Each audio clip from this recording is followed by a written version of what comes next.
Эфирде өлкөдөгү тартип бузган жарандардын иш-аракеттерин жана мыйзам бузуу фактыларын чагылдырган ТВ Кайгул программасы. Студияда Каныбек Асанкариев, саламатсыздарбы?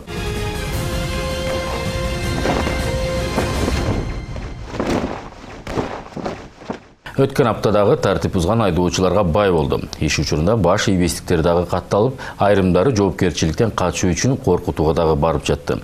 Кененирээк биздин кийинки материалда.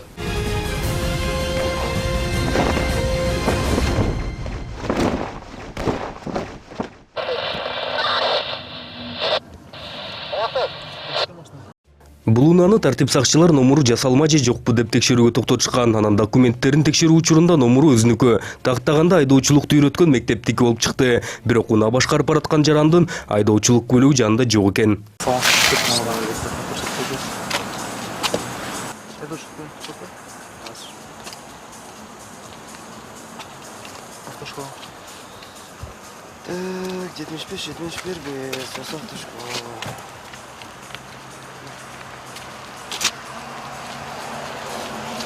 Салурик. Батальон дорожной патрульной службы старший начальник. Айдоочулук көлүгү сатты. Азыр. Атыңыз ким? Самат. Самат, айдоочулук көлүгүңүз. Азыр мына. Жаныңыздабы? Жок, коноктон чыкканбыз, кошелегим телевизордун үстүнө коймойдон чыгып. Паспортуңуз барбы? Ошо бүт кошелокто. Мына азыр артында эле. Үй мыягында эле алып келе алам. Жок, биз сизди алып келгенче күтө алабыз. Сиздин Жана жаныңызда Нурсултан телевизордун үстүндө кошелегим турат деген, ошону ала чыкчы деген, алып келип беркөчү. Эмеге? Правда токтогулга. Тезирээк, жо доске эптеп алып келип беркөчү. Башка дагы кармай. Нурсултан. Канча убакыт керек? Техпаспорт. Самат. Саматпы? Самат, канча убакыт керек? Жок, телевидение экенде бuyакта турабыз. Канча убакыт? 10-15 мүнөт эле мына. 15 мүнөт күтө албайсыз сизди убакытта. Ар жагына отуруп калыңыз, биз отурабыз. Жок, байкем, машинаны бирөө отуруп салбайм. Эмне себеп? Себеп? Доверять этпейм башкаларга. Ана кандай айдоочулук көлүгүңүз? Азыр мына алып келет байке. Коноктон чыгып келдибиз, бирөөнү турушат. Күчүп ойлойсуңуз? Күчүп ойлойсуз кереги жокпу? Себеп? Бүгүн выходной да уже, суббота. Жок, сиз бул күчүп ойлойсуз айдаганга мүмкүнчүлүгүңүз барбы? Күчүп ойлойсуз. Бул машина өзүмдүкү да. Бул жерде учреждение жазылып жүрбү. ОСО автошкола деп жүрөт. Автошколага эле жазылат, бирок машина өзүмдүкү. Канаке, сизге анда сиздиги аныктап жазылыш керек эле да. Фамилия, аты жөнүңүз менен. Байке, бул деген автошколага просто оформление. Күчүп ойлойсуз кереги жок мынайда. Закон боюнча хорошо, мага. Мыйзам боюнча. Если мыйзам боюнча. Учебный туруш керек, чынбы? Отуруңуз. Мыйзам боюнча, если транспорттук каражат эгер учрежденияга же фирмага же кандайдыр бир эмеге учетто турса, ошол учреждение сизге айдаганга уруксат бериш керек. Уруксат. Байке, өзүмдүкү да айтып атпайбы? Машина өзүмдүкү. Жо, эми кана эми өзүңүздүкү экенин көрсөтүңүзчү мына. ОСО автошкола. Сиздин бир фамилияңыз жок бул жерде. Жок, бул автошкола болгон менен машинада учебный турса, ошондо путевой лист турасыз. Бул жер учебный жөндө менин претензиям жок. Знак болсо, уксаңыз, жок. Учебный деген знак болсо, машина. Сиз уксаңыз, Ошондо путевой лист турасыз болот. сиз уксаңыз, знак мага эчтегениңиз жок. Сиз деген по закону муну стоянкага дагы алып бара албайсыз. Да? Себеп? Себеп бул учрежденияныкы. Стоянкага сиз деген бул кайсы могул? Техпаспорту эмне? Болгон үчүн байке бул деген. Ошо учреждение болгон үчүн мен сизден сурап атпайм, путевой листиңизди сурап атпайм. Сизге рухсат берилген баардык кагаздарчы. Мисалы үчүн меники учрежденияныкы. Даже мени карап туруңуз. Отуруңуз. Даже менде путевой лист бар. Даже мени стоянкага коюп койсо болот. Гос машинени. Сиз деген. А бул гос машина эмес. Сиз деген понедельниктен. Сизде неприкосновенность бар. Жок, понедельниктен воскресеньеге чейин иш убакыты бар. Туурабы? Бизден понедельниктен пятницага чейин. Причем здесь понедельник? Выходной күндөрдү мен өзүм машинамды өзүм айдаганга уруксат да. Мыйзамды жакшылап эткенсиз. Кел, ар жагына отуруп коебуз, биз менен стоянкага. стоянкага. Жок, байке, мен бирөө да. Анда стоянкага эме портал менен алып кетели? Жок, портал эмес, азыр мына алып келет. Ошо менен эле, если эмес. Жок, в любом случае, предупредительный жазылат. Алло, предупредительный? Ал кайсы жерде жазылат? Временный жазат. Ошого временный? Жок, эгер сиздин путевой листиңизде өзүңүз түшүнчү. Сиз түшүнсөңүз, сизде эгер кагазыңыз жок болсо, мен сизди в любом случае административный кодекстин 244 статьясынын 211 пункту менен мени карап турыңуз. Сиз ошо менен? Ошону менен частный машиналарды алып кете аласыз. Муну алып кете албайсыз. Машинеңизди стоянкага коюп койгонго укугум бар. Эгер 500 макул эмес болсоңуз 570 берене менен сиз менин жазган протоколду жокко чыгарсаңыз болот. Инспектор айдоочуга жолдомо жок, айдоочулук күбөлүгү жок, айдаса болбойт деп, ал эми айдоочу болот деп бир кыйлага чейин баш бербей жатты. Акыры күтүп жаткан айдоочулук күбөлүгүн дагы алып келип беришти. Жо, мен мисалы нарушение кылбасам, мен токтоп туруп, Мени карап туруңуз. предъявите мое нарушение деп туруп алсам. Мени карасаңыз, макул эмес болсоңуз арыз менен кайрылыңыз да. Ал зачем урушуп талашып турабы? Жок экен, мен урушуп талашкан жокмун. Просто мен силерге түшүндүрүп атам да. Мен силерге закон боюнча түшүндүрүп атам байке. Административный кодекстин 371 беренеси билесизби? Жок, аны билбейм мен. Ал силердин милдетиңер аны. Мен сизге түшүндүрүп коеюн, ошо менин милдетим, ошону сизге түшүндүрүп коеюн. Биздин мыйзамдуу талабыбызга баш ийбесеңиз, ошол берене менен сизди жоопко тартып койгонго биздин мүмкүнчүлүгүбүз бар. Милиция кызматкеринин мыйзамдуу талабына сиз баш ийбесеңиз, сизди жоопко тартып койгонго биздин мүмкүнчүлүгүбүз бар. Жок, мейли мен баш ийбесем да. Баш ийбесеңиз. Азыр эмнеге мен по закону баш ийбесем. Мына, азыр биз сизди токтоттук, айдоочулук көлүгүңүз жок. Сиз эмнеге бизди менен стоянкага барып койгоңуз дегенге баш ийбей атасыз. Мен айдотпайм, правомду унутуп калып турмун. Жок, унутуп Жок, койгонуңуз мен право эмес, полный документтерим, кошелегим, акчам полный эле. Мен машина айдап келатканда ал билинген жок да. Айдоочу айдап баратканда. Мен нарушение кылган билинген жок да байке. Укпайсызбы? Мен сизге түшүндүрүп берип атпаймынбы? Ошо рейд болгон. Сиз уже айдоочулук көлүгүңүздү машинени транспорт каражаттын айдоочулук көлүк менен айдаганга сизге талаппы бул? Жок, ал талап. Талап да. Эми сизди токтотсок мен силер токтоткону эми билип атам да. Ар бир нерсени эле эмете беришибиз керек да.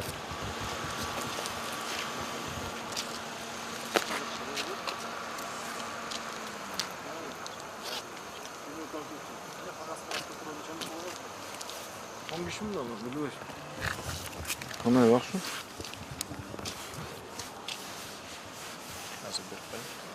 Так, Самат Муратбекович, Самат Муратбекович. Все, Самат Муратбекович, путевой листиңизди көрсөтүп коюңуз. Байке, мен айтып атпайм. Путевой лист, если учебный деген.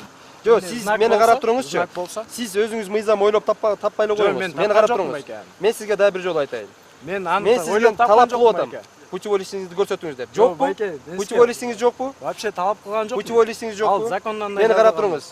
Сизде путевой лист жокпу? Путевой лист жок да, туурабы? Жок, путевой лист жок. Всё, жүрүңүз. Мен путевой лист жок, кайдаганга болот өзүм машинам. Мени карап туруңуз. Эгер сиздики болсо мен тийишпейм. Бул учреждение оформлено. О, алып кел, чоң. Мындай кылыңыз, Самат. Мен сизге эскертип дагы бир жолу суранып атам. Биз менен машинаңызды штрафстоянка айдап барып коюңуз. Жок, байке, мен если законду ошону көргөзсөңөр. Хорошо, көрсөтүп берейин, жүрүңүз. Айдоочулук көлүгүн көрсөттү, бирок жолдомосун көрсөтө алган жок. Анан жол тартиптери көрсөтүлгөн китепчени дагы талап кылып, анысын дагы көрсөтүп беришти. Бул процесстерге айдоочуга айдоочулук көлүгүн алып келип бергендердин бири дагы кийлигишип жатты. Бир эле суроо бар экен. Чамон көргөнчалык. Инспекторларга суроо менин. Камеру бери, пожалуйста, братан. Я ж тебе ничего не говорю. Я Дим, Самат. Самат так кетти. Самат, машинада отур.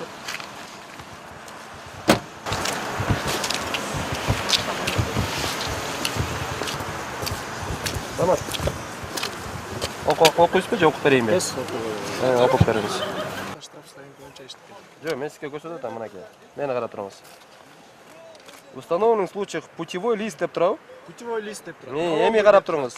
Мында налогу жок, билесиз. Эми карап туруңуз. Жок, причем здесь налог? Мен сизге налогуңузга эчтеке деген Ал жакта жокмун. закондо ошондой да жазылган. Эми 244 стоянка. Стоянканы көрсөтөйүн эми сизге. Кайсы жерде жазылган?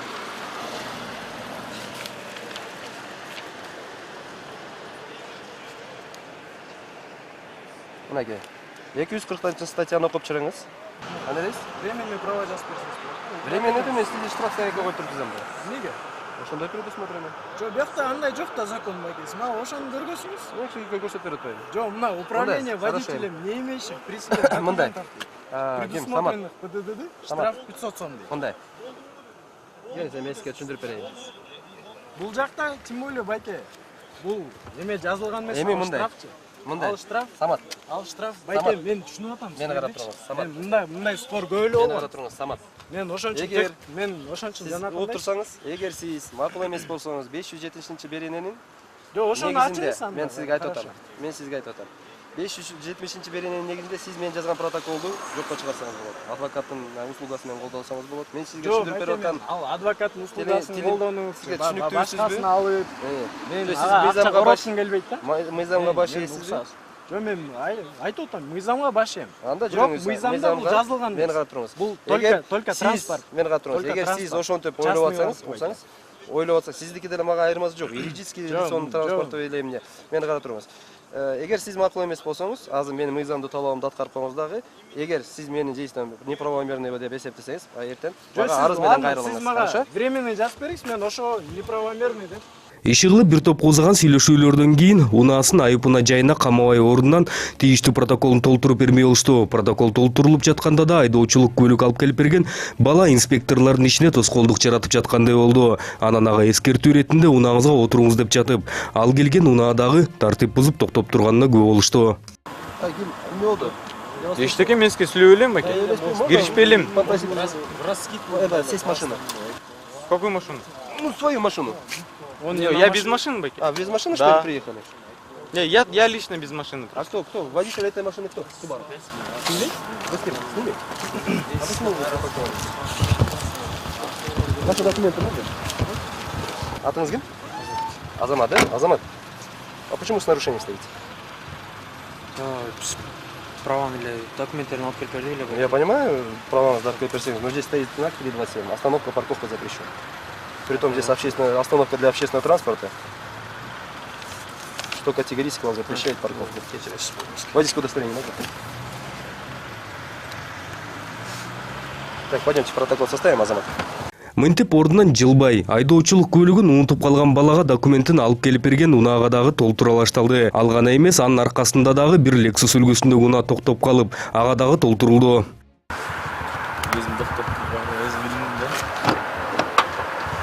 Мынтип бир унаа токтотулуп, 3 унаага протоколдор толтурулду. Биринчиси алгач баш ийгиси келбей, кийин протоколго кол койсо, кийинкилери унчукпай документтерин тапшырып, убактылуу айдоочулук көлүктөрүн алып кетишти. Ал эми тартип сакчылар жолдорун улап, Жибек жолу менен Ибраимов көчөлөрүнүн кесилишиндеги светофордун кызыл түсүнө баш ийбей кеткен унаанын аркасынан түшүштү.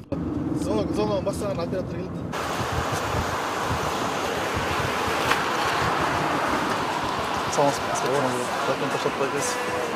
Не oldu? Safora hazırlayıp kattınız. Сарды өтпөкчү беке. Кайсы эле бул тили? НТС? Ya. Kaç kas var mı? Var. Kaç kas? Aydoşluk görürsün Улук Назар аттуу айдоочу документтерин тапшырып берген соң ага протокол толтуруу иштери башталды. Өзүн каржы полицияда иштейм деген айдоочу маселени ордунан чечүү үчүн бир сүйлөшүп көрүү аракетин көрдү. Бирок эмнегедир тартип сакчыларга эмес, биздин чыгармачылык топтон уруксат сурагандай болду.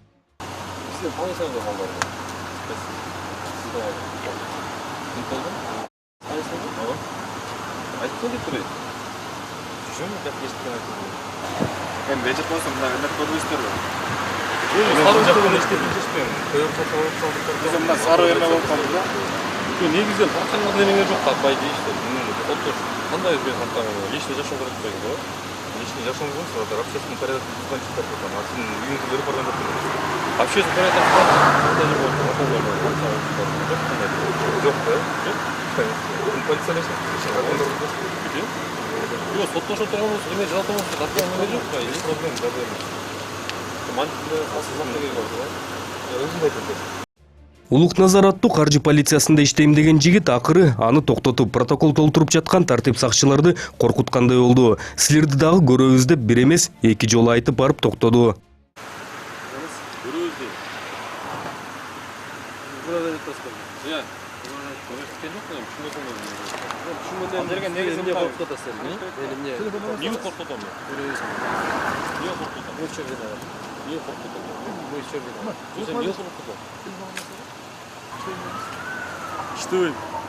Кантсе да протоколго колун коюп берди, анан жолго аттанды. Ал эми тартип сакчылар кайра жолун улайын деп жатканда ары жактан жардам сураган чакырыктар угулду.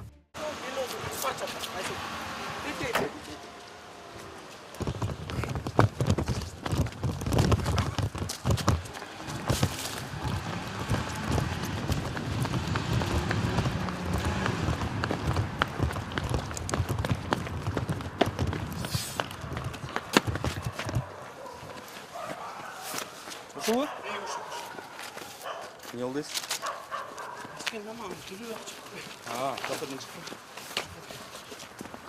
Айтсак, ичкенин төлөбөй качып кеткен баланы кармоодо буга чейин унаасын туура эмес токтотуп, айдоочулук көлүгүн алдырып, анын айыбын банкоматтан төлөп, кайра көлүгүн алганы келген жаран көрүп калып, четте калбай жардамга чуркап барды.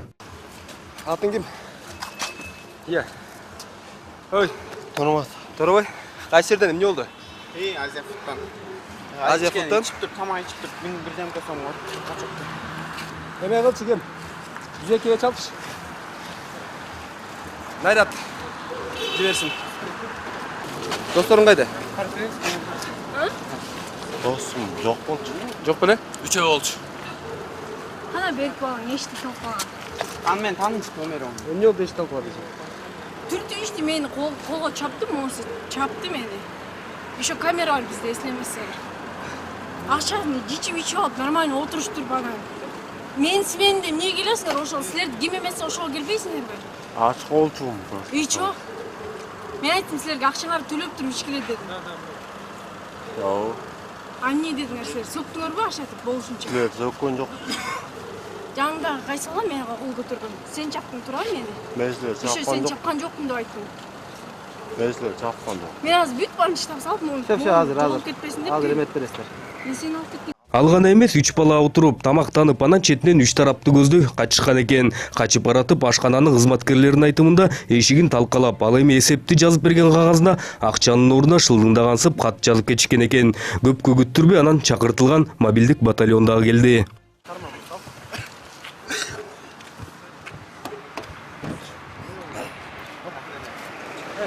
Бир сыра карап койгула, чөнтөкчөнү. Чак эчтеке жокпу? Арыздануучулар менен шектүүнү тапшырып беришип, жол күзөтчүлөр жолдорун улантышты. Анан дагы бир светофордун кызыл түсүнө баш ийбеген айдоочуну токтотушту. Документтер бар? Кимге Хорус.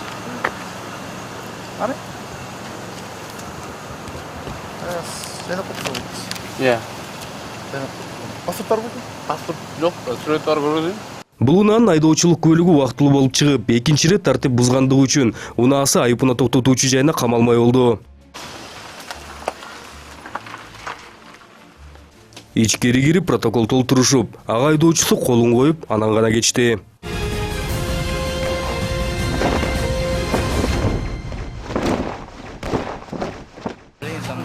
Брат с женой ругается. Откройте двери. Я вдруг его убивают там. Ал эми бул окуя туурасында биздин чыгармачылык топ бир апта мурда айтып берген. Анда терезелери караңгылатылган унаа текшерүүгө токтотулганда, унаанын ичинде белгисиз кыз жардам сурап жаткан. Телекке каршы тартип сакчылар буга күбө болуп, бир ооз гана эшигиңди ач деп сурап, тим болушканынан биздин чыгармачылык топ суранып тасмага тартпай эле инспектор өзү карап берсин деп өтүнгөн. Бул өтүнүчтөн кийин гана айдоочу дагы макул болуп, арткы эшигин ачып, ага инспекторлордун бири баш багып, жүргүнчүсү менин келинчегим деп, ал эми жардам сурап жаткан кыз келинчеги эмесмин дегенине карабай, эшигин жаап, караңгылатылган терезелерине протокол толтурганды басып кетишкен.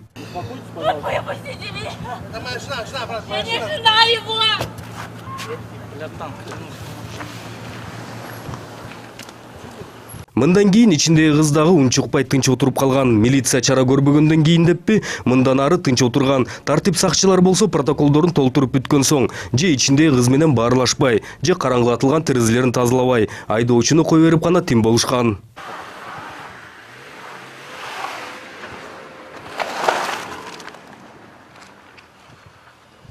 Бул окуяны күбөлөрдүн бири журналисттердин бирине кайрылып интернет булактарына жазып чыгышкан. Муну көргөн жол кыймылынын коопсуздугун көзөмөлдөө кызматы окуп, ошол эле замат унаада отургандарды таап, эч кимге эч кандай дооматтарыбыз жок деп жаздырышканы дагы бар. Бирок эмнегедир унаада айдоочу кайрылгандай, Вика аттуу кыз отурган болсо, дооматым жок деп түшүнүк катты. Камила аттуу кыздын атынан жазылган.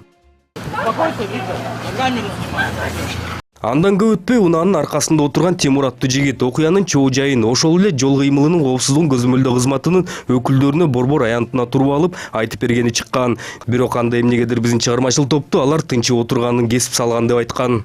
А какая была реакция у сотрудников?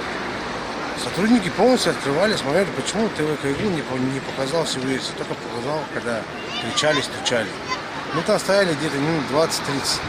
Пока нам выписывали штраф, мы потом спокойно уехали, сели. Сотрудники видели ее, она пряталась, просто не хотела. А когда вы отъезжали, окно автомашины было приоткрыто. То есть на тот момент она уже была совершенно спокойной. Да, она уже успокоилась, вы можете посмотреть. Тынч эле отурушканы анык, бирок аларды тарткандай унаадан дагы чыгышкан эмес. Андыктан алгачкы эфирге кирбей калган кадрларды дагы көрсөтүп коюуну туура көрдүк. Анда Самат аттуу ошол Мерседестин айдоочусу протоколго кол коюп жатканы, андан соң жол тандабас токтотулганы гана бар. Бирок бул унаанын документтери толук болуп, тартип бузган факты жок болгондуктан көрсөтүлгөн эмес. Айтсак да ушул унааны текшерүү учурунда терезелери караңгылатылган 4-8 номуру менен Мерседес үлгүсүндөгү унаа жолго чыккан.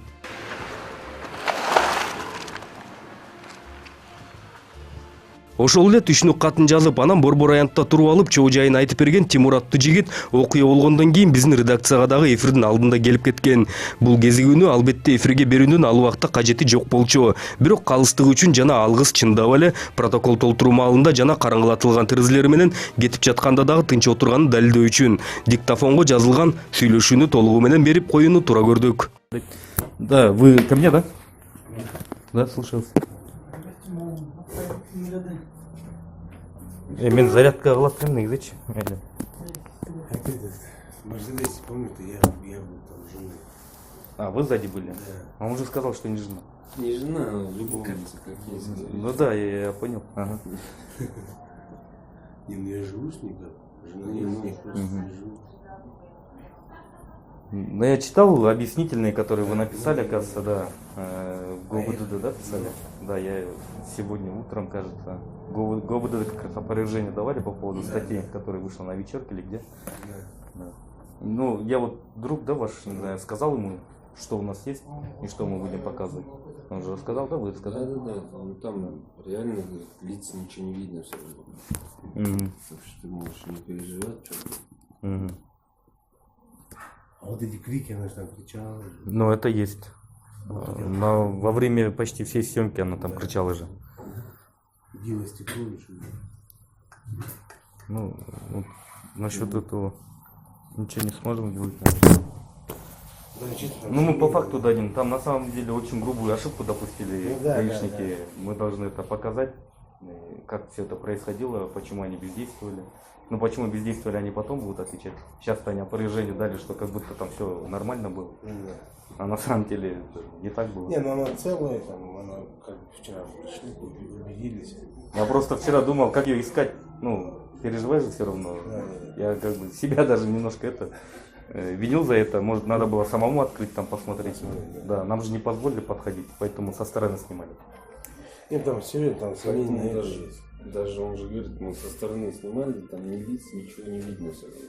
Не, по-моему, я вот так впереди снимали, да? Мы спереди снимали, но там прям не видно вас, по-моему. И я же говорю, вот вчера просмотрел все видео почти. И есть один момент, когда вот мы уезжали уже на тонированной машине. Мы почему в этот момент снимали, потому что машина все еще была тонированная, и она уезжала. Поэтому мы решили вот этот момент снять. И в этот курили, кажется, да? Окно вот приспущено было сзади. И вот вы, оказывается, как раз вот в этот момент попали, но там лица тоже не видно, потому что салон темный, и видно только вот окурок сигареты и все. В общем, такие кадры. Не, ну по-любому, да, показывают, да? Да. Просто заранее скажи, чтобы потом недопонимания не было. Ну да. Не, там честно, там просто семейная это такая. Ну, я вот другу вашему сказал, вам тоже говорю, там лиц не видно. Ну, хотя бы там криков можно или что? Нет, крики это единственное, что есть. Да, единственное, что есть, чтобы показать, как они бездействовали. Ну да. Но самое главное, там уже все. Ну там все уже закрыто, заявления ничего нет. Ну да, я читал объяснительные, то, что она претензий ни к вам, ни к ГОБДшникам не имеет. А вообще потом что, могут раскачивать, нет? Ну, раскачивать будут в сторону, вот, скорее всего, сотрудников, потому что они на тот момент ничего по протоколу не предприняли, да? И то, наверное, потому что мы попросили, они там открыли, посмотрели. А так, наверное, этого даже не сделали. Короче, никак, да, ничего, да? Да, тут без вариантов. То, что нет, я вам уже сказал. Ладно, спасибо. Ага, ладно, до свидания. Айтылгандай эле унаада анда отурган кыз бул баланын келинчеги эмес. Тактап айтсак, экөөнүн мамилеси катталган эмес. Жана ошондой эле Тимур биздин редакциябызга келип, ал кыз жакшы эле деп айтып койгон сөзүнө гана ишенбестен өзүбүз дагы аны табууга аракет кылдык. Жана анын жакын тааныштарын аныктап, Виктория аттуу кызга чыктык. Жана кызыгып жаткандар үчүн айтсак, бул кыздын катышуусу менен болгон окуя 1-2 декабрга караган түнү катталса, Instagram баракчасында бул бөлүшкөн тасмасы 6 күн мурда эле жүктөлгөн.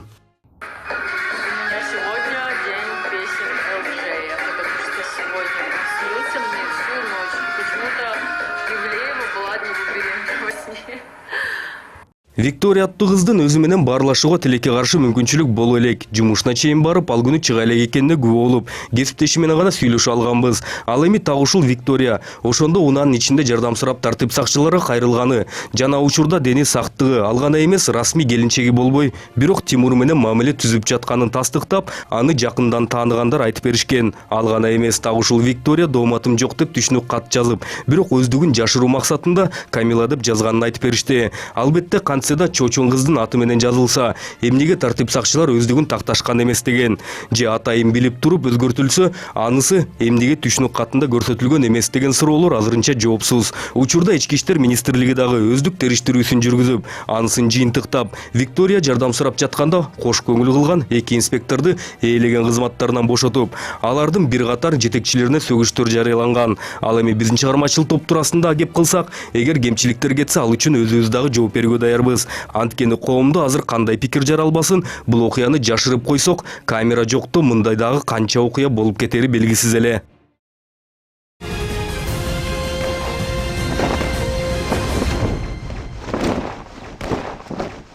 Эскерте кетсем, ушул сыяктуу окуяларга жана мыйзам бузуу фактыларына күбө болсоңуздар, анда төмөндөгү номерге чалып же WhatsApp аркылуу бардык фото, видео материалдарды жөнөтсөңүздөр болот. Көрүшкөнчө сак саламат болуңуздар.